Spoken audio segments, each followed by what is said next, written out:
you got to be careful about pointing into the sun.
Made from marble dust.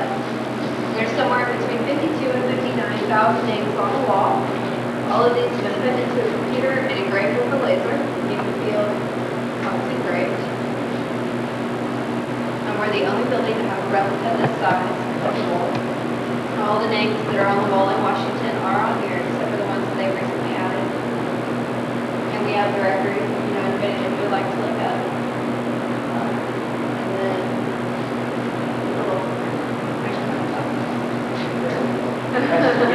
gotta make them bigger.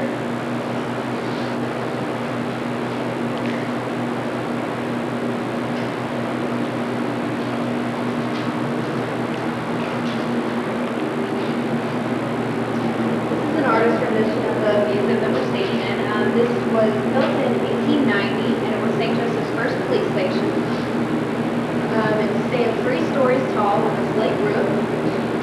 And the original building is from this scene, which you can see outside, all the way over. It cost $10,000 to build in 90 days. 1890.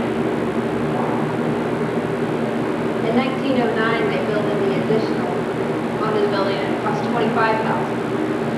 So within a 10-year difference of time, yeah, $15,000. Wow. And you can see the walls are pretty thick, and they're all brick. And the original building is from this wall back here, the brick wall, and then behind the brick wall is the initial.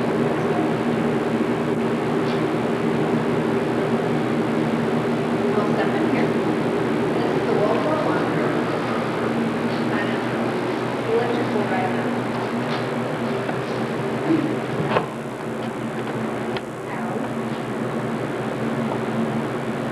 This is a replica of the British tanks and the German trenches in World War I.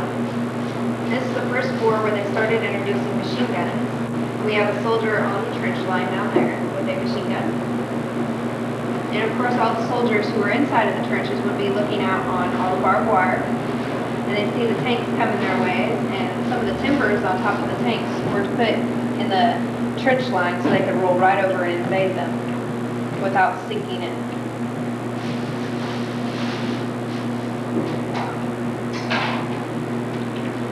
Okay. And then this is also World War I. This is the Battle of Jutland, which is Denmark. All the ships closest to you guys are the Germans, and the ships in the back are the British. You can see on top of all the German ships there are white circles. Those are for the aircraft to know where they were located at all times. The Germans actually caused more casualties in this war onto the British. You can see the one British ship over there that is sinking. The Germans hit it right in the middle, went through 3 layers of steel, and into their magazine which held all their ammunition. So it caused a big explosion. And then the smaller ships in the center are submarines that actually couldn't submerge underneath the water because it was too shallow. Over in Denmark, the artist who painted this water actually painted it because this is the way it would look over there. They were sailing on top of a huge sandbar, and with all these ships, the propellers kicked up the sand, and that's the way the color is. And the little white lines coming out are torpedoes.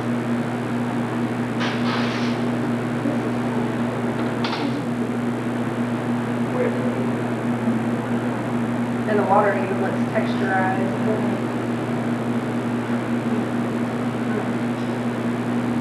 Is there an open room for me to take them through the trench? Can I take them through that trench? Yeah, sure, why not? I don't know, right? There is some stuff on the floor. They die? There's some of that stuff. This is the simulated World War I observation trench. Inside there's stereoscopic slides all along the wall, and there's 2 different levels, a lower level and a higher level. This is for wheelchair accessible.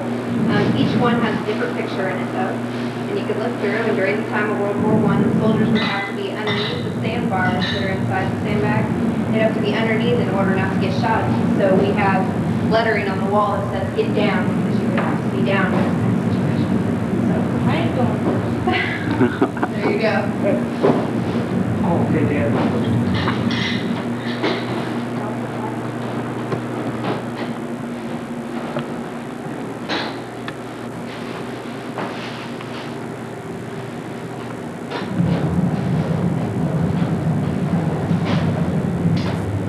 Well, I guess we'll take a break.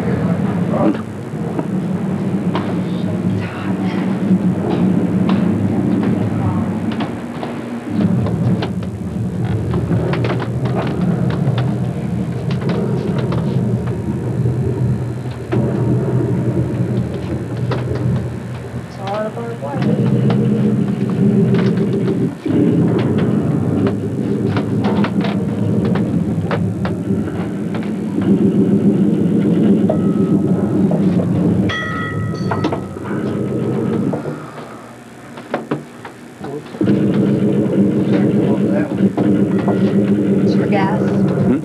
Oh, yeah, right. That's right. That's a warning for gas. Whenever the gas would be coming, then they'd have to hurry up and put on their real gas mask.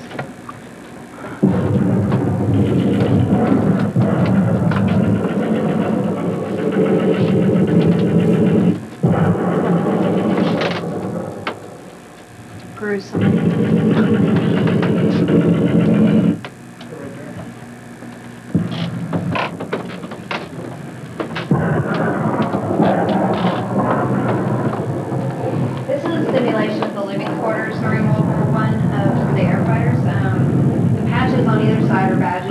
Are to symbolize what the American gunfighters would get during the war. You can see the Fokker replica planes in here, the World War I German fighting plane. We do have one of those here in the museum. I'll be showing you a little bit later. Now you can see the soldiers would either live in the tents or in little barracks, and their bathrooms would be outhouses. This is the life of an air fighter. And then this case right here is Captain White's belongings from World War I. Captain White actually lived in St. Joseph during World War I, and his wife donated about 40 of his items to us after he passed away from natural causes. Captain White actually helped start the first American Legion, and you can see his gas mask and other other sort of items in here. My favorite is the spurs that are in the middle because he took out the original spurs and replaced it with French coins. And those are still French coins in there. Wow. That's my favorite. Yeah. I know the rifle is not his, but it is a Springfield 1908 rifle. And then the rest of Captain Weiss's company is on the wall behind you guys. They're in St. Louis. For the 35th Infantry. And you can see all those soldiers over there have on heavy wool uniforms. That I like the one that's over there that you guys will see when we go around the front. Usually it's right here, but those uniforms are 100% wool.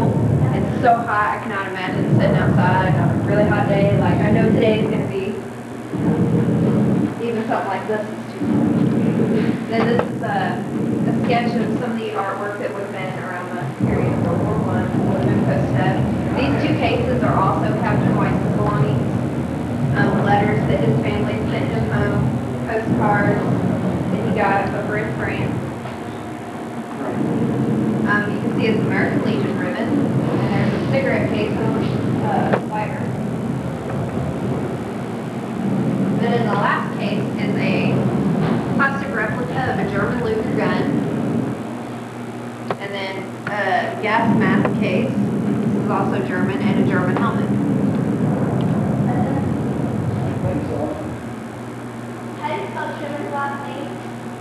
And this is the uniform that I was telling you guys about, that they would have been in. Oh yes, with all the leggings and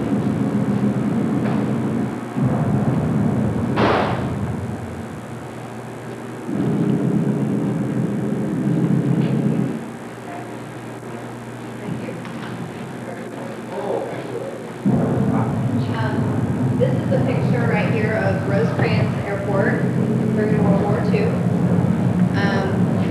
It was the second largest airport, or air base, I should say, back in World War II in the United States. So it was really, really big. All these are barracks or classrooms, and none of them are there today. You can see some B-25s. The women would actively get involved in building and helping out with the war effort, and they'd be called Rosie the Riveters. And we still have some of the Rosie the Riveters alive in St. Joseph today. Rosecrans Memorial in Bristol. And then we have models of every kind. Every year there's a military modeling contest. Yours on the way. And most of these are British. Children are on the way. The U.S. Missouri. This won first place a couple years ago. The U.S. Missouri. Don't take our picture. Our boss, that's all he'll see. And then we have other models down here. And replicas of what the war towns would have actually looked like during the war. This one over here in the corner is my favorite. As you can see how the building is just tore apart. This is over in Germany.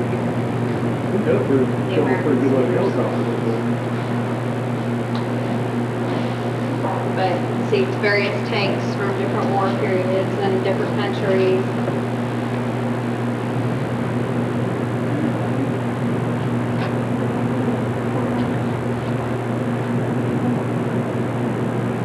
I'll take you guys outside. I'll head to our meeting. This truck right here. I don't know anybody that's good at on that. Of course, that was right my age. Well, several people were there. Our 2 3-inch gun mounts from the Navy. These are dated 1903. They're brass. And the guns that belong on these are located back on the trays back there. There's one on each tray, one against the wall. We're going to put these out in front of the museum whenever we get most of this stuff restored and positioned for its proper place. But I like these a lot. They're really, really heavy and really strong, and this one has a bunch of cement mounted in the center of it.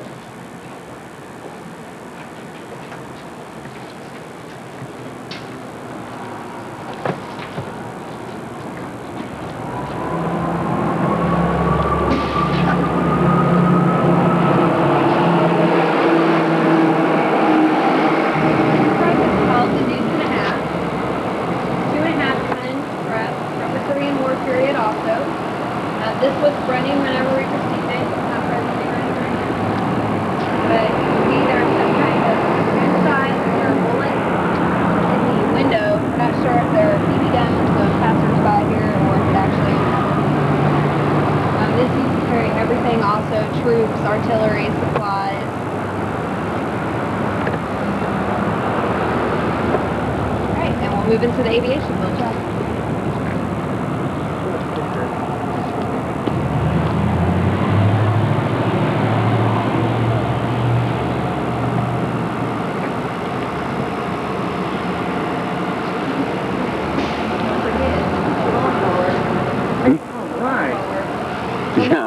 From the Korean War period. It works. Yeah. Sorry. Oh, no, you're fine. This truck has been restored, and it's also from the Korean War. This is presently running. I've heard it's a pretty bumpy ride. I'd like to go for a ride in it someday. They are. They're terribly bumpy. This is from the 35th infantry. Does the 1 star signify anything? No, just something I always had. Thank you for backing me up there. Sorry. That's all right. That's perfectly fine. Because if I remember right, they used flags actually to designate if it was a general's vehicle. They were mounted in holders. I like that truck a lot, or that Jeep, I should say. We use one similar to it in the fire service. They go anywhere and everywhere. Yeah. You can't find a vehicle today that'll do half of what these will. That's what I've heard. Those Hummers, the Hummers that they made now, put you asleep. they're huge. They're too wide to go anywhere. I don't know how they'd ever use them in a war. They'd have to get a truck out front and a bulldozer and knock trees down so they can take it where they want to go. To go anywhere, but you got to knock the trees down to get there. Plus the soldiers have told me, like, the Army, I mean, they drive them for hours and hours. This is the Huey helicopter, built in 1962, served 2 terms in Vietnam, 66 through 68. Would any of you like to sit inside?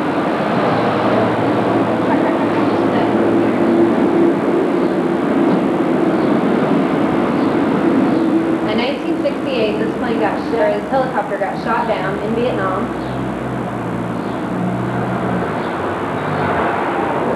Brought back to the United States, where they put an all-new aluminum covering on. I'm sure it was somewhere on the outside. The seat that he was sitting in is built out of armor. It's not very bouncy. A pilot inside of this helicopter would have to be very coordinated. They'd have to use both hands and both feet. The left hand would go on this knob right here, and this controls the gas. And then the right hand, of course, steering and guns, the red button. And then both feet would control, I think, the back rotor. And this, in the middle is a manual cargo release for the hook that's underneath this helicopter. These carry tons of supplies into other troops and such. They could release it by pushing that pedal. This is the only helicopter where the main pilot is on the right-hand side. The pilot on the left would just be co-pilot. And then you'd have other soldiers in the back who would have their guns mounted down on this bar, and they'd be sitting up with the door open.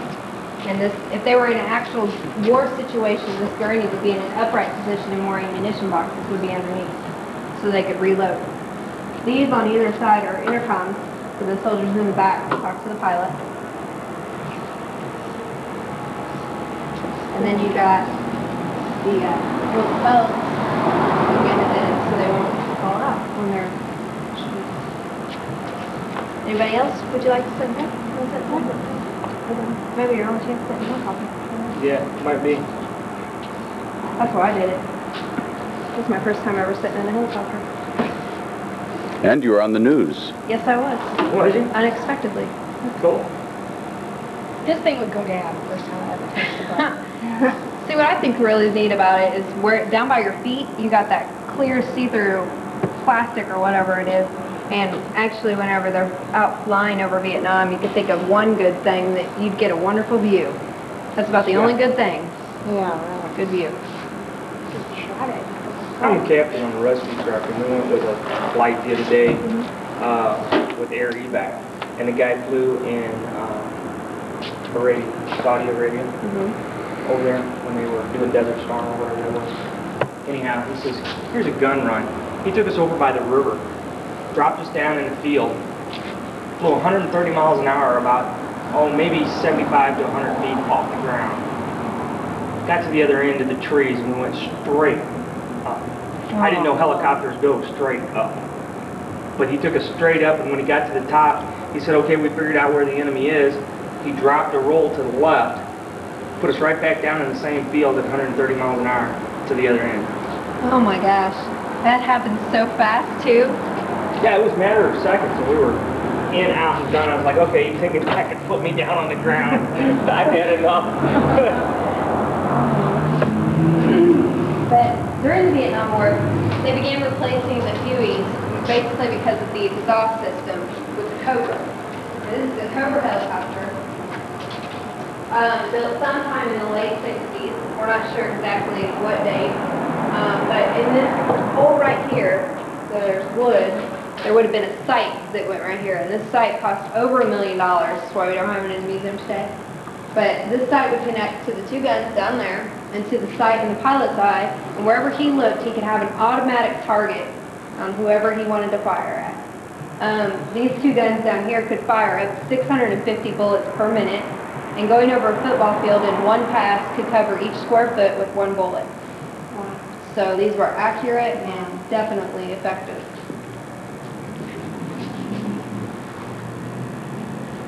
Now, the main pilot gunfighter is in the front, and then his co-pilot would be behind him. This only sits two. And they would have to climb up to get in. And the missiles would go here on both sides. And there's still 90 Cobras left today that the Army and Air Force still uses. Now I was telling you about the exhaust system. So this one points straight up. The Viet Cong started coming up with heat-seeking missiles and developing those and using them in the Vietnam War. And with the Huey, a heat-seeking missile could go right into the exhaust and right into the engine and could cause a huge explosion and they'd be gone. Well, with this Cobra, the exhaust system is pointing upwards so it could go into the rotors and dissipate all the heat so they won't know where they're at as accurately. And if they do get a heat-seeking missile sent off, it'll more than likely go above this helicopter. And this is the Cobra. Tree and let you dangle inside of this cage. Or if they were really wanting you to suffer, they might sit you down in a rice paddy and you have water up to your waist, leeches in the water, leave you there for weeks. Just to make you suffer. Not too good. I don't like talking about that too much. It's made from fabric, and the paint that they put over it makes it seal up and makes it non-porous. There is a little fibrous carob here. You see, guys, look inside. There's only two instruments inside, one for steering and then one for speed and altitude. Now this one I thought right here, I thought this instrument was a rain gauge. I was thinking, why would they have a rain gauge on a plane, you know? But it's for air pressure. And there's four wings that go on this. Those two right there, and then the two on the other side. These two actually go to this side right here. And this can actually fly. It can, wow. It can get shot through and still fly also, as long as none of the cables on it are ripped or torn. You can see that the wings have cables on them that go also. So if it were to get shot, it would have to be a pretty good shot to miss any of these cables. And it's got a beautiful wooden propeller on it.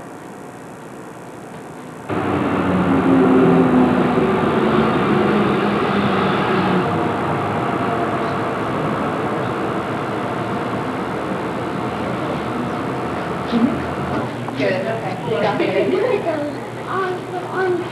Yeah, these are all just different models of different things from different wars, and I'm videotaping right now. There's a model for the big contest each year, and it's international first. I like the rebuilding, I think it's really cool. The building was for contest all the details. Yeah, it's got really some of these.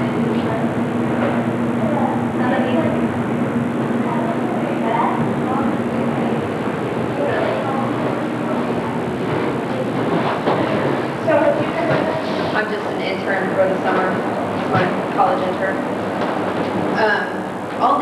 are either from the Korean War or World War II. They're hard to distinguish which ones differ from the wars, considering that they use about the same kind of outfits in both. These two are Korean War. And then this one is an Ike jacket, shorter. I love that women's uniform. Yeah. I would like to wear that. That's the Navy uniform. Inside this case are belongings from the Korean War. This would have been what a soldier would carry with him on his duty. All of these are actually the director of the museum, Frank. He served in both the Korean and Vietnam War. And all these are his. Everything is from the Korean War period except for the medevac helicopter, and he was putting that in there just to show people the important roles that the medevacs actually played in helping the soldiers out during the times. Well, there's a Korean service medal, and his mess kit and food, radio, I like that. Almost like a cell phone.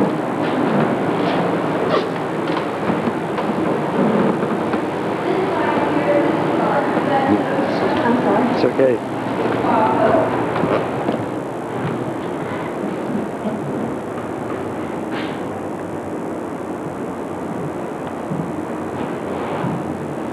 Oh, that's fine. I was just telling them this is the USO show, Vietnam War, with Bob Hope. And of course, Bob Hope always has lovely lady backup singers, so we have two with him. We have a boot camp Barbie in here somewhere. She disappeared on me. Right there. Boot camp Barbie, and there's a couple other females in here. There's about 3 females, the rest are males. This would have been during the Vietnam War. They would have gathered up to have a show. The soldiers would have been on rest and relaxation. They could have enjoyed this. But you can see they're always ready if any fighting happens. All these are different G.I. Joes from different war periods and different eras. There's Theodore Roosevelt and Eisenhower and Patton. That shows what a Vietnamese nurse, what an American Vietnam nurse would have looked like, would have dressed like, and other soldiers in different battalions and such. The G.I. Joe company actually donates these to us. Now I told you that they just came last week to get a tour. All these different neat ones. I gotta kind of hurry. These are the 4 major powers in the war. These are all the battleships. We have the American U.S. Missouri, the British Vanguard, the German Bismarck, and the Japanese Yamato. The Yamato was actually the largest battleship. It got sunk in World War II by the American ship, I think by the U.S. Missouri actually. The Bismarck was also sunk. And if you guys are ready, just a second, please. Hold on just a second, because we're going to go up there. And we're going to have some summary exhibit. But these are all World War II. This is the PT-109. Of course, the ship that President Kennedy was on during his stay in the war. It's made out of mahogany. And when President Kennedy was on it, the Japanese actually bombed them, and it split the ship right in half. President Kennedy was wounded and helped take off.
Okay. You want the lights on? Well, I was just doing this this setup here, the model railroad.